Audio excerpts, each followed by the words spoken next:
विषय चल रहा है मन की महत्वपूर्ण भूमिका, और इसके अंतर्गत हमने जाना मन के विघ्न 9 हैं, और 9 के पश्चात हमने यह जानने का प्रयास किया है मन के उपविघ्न 4 हैं। दुख, दौर्मनस्य, अंगमेजयत्व और श्वास प्रश्वास।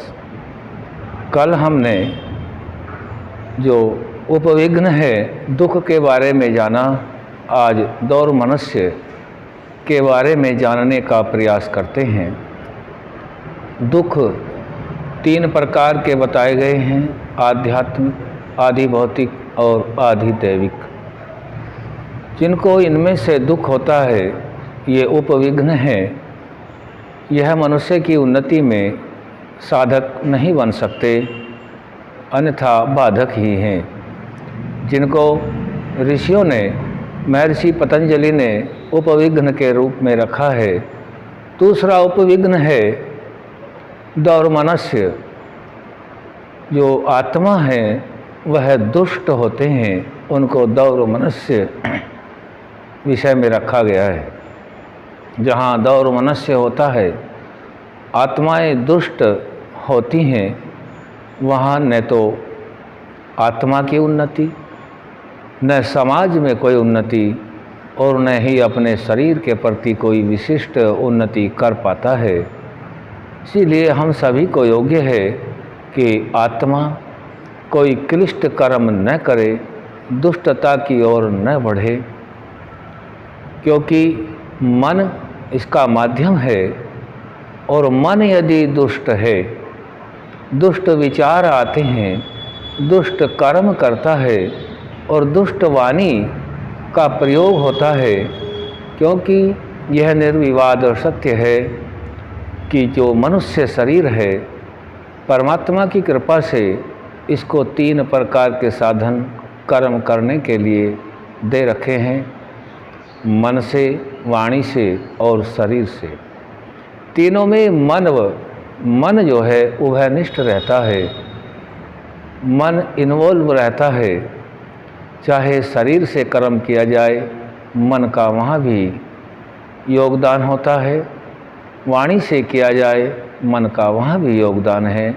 यदि दोनों क्रियाएं नहीं हैं, तीसरा श्रम मन भी कर्म को करता है।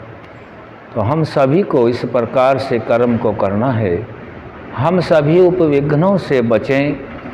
जो दुष्ट मन वाला है, दुष्टता रखता है, चाहे वाणी के प्रति हो, किसी से बैर भाव रखता हो, या कर्म शरीर से करता हो, यथा योग्य धर्मयुक्त कर्मों में दान न दे करके अन्यथा भांड आदि को दान आदि देता फिरता है, यह दुष्ट कर्म होता है। श्रेष्ठ कर्म में किया गया किसी भी तरह का योगदान, चाहे शरीर के माध्यम से हो, शरीर के माध्यम से भी पुण्य और पाप दोनों कमाता है, और मन के माध्यम से भी पुण्य और पाप कमाता है, और वाणी के माध्यम से भी कमाता है।